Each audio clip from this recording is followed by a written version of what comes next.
Hi, I'm David Shevers. Hi, you're listening to Harry Sideropoulos. I'm Malcolm Terry. Hello from Michael Richard. Hello from Fiona Ramsey. And if you're listening to us, then you're lucky enough to be listening to Radio Today. Today, South Africans share their lives with you here on Radio Today. And you are lucky enough to be listening to the Christmas edition of A Place Called Melville with Morley Emond and Alistair Graham. Now, in case you've tuned, we're listening to William Gall, our favourite historian of Melville, and he was talking about when he was a child in Melville, and he mentioned there's no Christmas lights. Well, one man decided to rectify this, and it's a really special story, and that man is Harald Schulz. I love people like this who absolutely make things happen. And it's such a lovely story. When people come to Melville at Christmas time, the 7th Street and part of 4th Avenue is full of these beautiful, what we call them as angel lights. They're stars, actually, with wings and stuff, and they were invented by a guy that we rather miss from Melville, Harald Schulz. So here we are chatting to him, because he's the guy that, he invents other things too, but these were his invention. How did it happen, Harold? No, it wasn't really a great invention. It's lasted a long time. My daughter was born in February 2001. Yeah. And coming from Austria, where we used to have street lights all the time, and every Christmas, and in my youth we used to have Christmas lights. And I believe Johannesburg used to have them, but then they kind of disappeared. Must have been a very long time ago, huh? And we didn't really see them much anymore. So then I decided that my daughter will have Christmas lights. It's such a wonderful idea. On her first Christmas. So then we went and I contacted a German company that made Christmas lights. Oh, that you knew from I knew from way back when. Yeah. And they kindly did us a mock-up of the street with the lights as we see them now, and they gave us a quotation. Of course, this quotation was way above anything that little Melville could afford. And exactly. And although I'm not the inventor you just mentioned, my dad very much was an inventor. So I went to my dad and I said, Dad, we've got this problem. There's a daughter. Said it's not a problem. There's a daughter, and Christmas is coming, and so we need to have lights. Problem. and here's some drawings which we modified slightly, and then my dad started getting on buying aluminium and lights and putting them together. Wow. Oh, so that's why they're light, because they're aluminium. Yes, they had to be. Yeah, they had to be in aluminium frames that are light, easy to hang up. And in the meantime, I went round. Because Camilla, of course, had Whizbang at the time, the art studio. Right, yeah. So we sort of knew some of the people around, and the sort of immediate vicinity around Whizbang wasn't really a problem because we all knew. Exactly. And I said, don't you have 500 Rand? Don't you have 500 Rand? And we had to raise, I think it was about 17,000 Rand in total.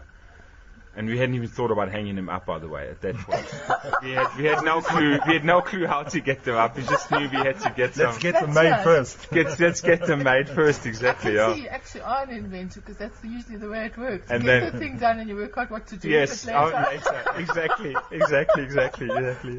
Yeah, and then I went with a book in hand, and I started going up and down the street and round the corner up 4th Street as well. We went, Yeah. because the lights went round 4th Street, yeah. and started explaining the story, and this what I thought could easily be done in a Saturday morning, I think ended up being about a 4 months fundraising, if you call it that, fundraising exercise. Well, we then made them. We did get enough money together, just. Yeah. And then came the day when we thought, okay, we have to actually hang these up somehow. And that's when we then contacted City Power. Yeah. I think it was City Power, and they had a cherry picker. Oh, okay. And they were keen for you to have it. That's very nice of them. And then they said, all right, we'll hang them up for you. Gosh. Against a little bit of cash money. Yeah. Bit of a tip kind of thing for the guys that did it. Gosh. And City Power also then said they would sponsor the electricity for the lights. Yes. Yeah. And that was, I think it must have been beginning of December. How many globes are there on those lights? When we eventually put them up. Thousands and thousands and thousands. There's quite a number. I think there is about 150 to 200 per sign. And I think There must have been, I think we made 11, if I don't, Oh, really? I'm not sure. Yeah, I think it is I about think- that. I think yeah, we did seem to 11, remember. yeah, I also think yeah. so, yeah. Yeah, and then we hung them up and they switched on, and I walked up and down, I think about 5 times 7th Street with a pram, pushing my daughter. And pointing and saying, look, These look, are look, yours. these are yours. Those are the Christmas lights. And then the next year, did you put her in a little pushchair? Oh, and the next year, I think by then she was kind of toddling along, but it went on for a while. But the story doesn't really end there, because hanging great. up was one thing, Yeah. but taking them down was completely and I utterly know. another thing, and where to store them was another problem. I know. Yes, another thing for an And then inventor. when the thing at a next time. year- yeah. And then when the next year came, of course, now a lot of these light bulbs, they don't last forever. No, I know this, They sort yeah. of pop one after, especially after rains. You know, the light bulbs are hot, kind of pop and stop. Yeah. So then the following year we had to first of all we had to take them down again, which meant some more pocket money for City Power to take them down. Then we had to find a place to store them, and I Yes. think Nuno was the first I one think so too. where we stored them at Nuno's. And then came the following year, which meant the entire exercise had to happen, and now you had to also refurbish them. So then again, I sat with Dad in tow, and also an electrician from town that works with Camilla. He helped out, and then we put new light bulbs on, and we had another fundraiser, because now people thought now, you know, that this was that's it. It would be like this forever, but there's a maintenance every year. Yeah, that's right. It costs a couple of I know. £100. So I went to the sort of more lucrative restaurants and said, you know, we needed a bit more money. And you know and then what's it funny? carried on. You know, two of those poles don't belong to Melville, and it's not the one right at the top. You probably remember this. A bit further down, in fact, the ones opposite next to Whizbang, where Camilla was, Yeah. those belong to Richmond. So it's a completely different municipality for some funny reason. Up It's on so the weird. electricity side Yeah, of things. yeah, Oh, so it's Richmond's so weird. contributing. Yeah, So they're running exactly. the lights. And of course, our lights now are up every December. I think we had a bit of an hiatus for about 2 years after the long table, and now they're back up again.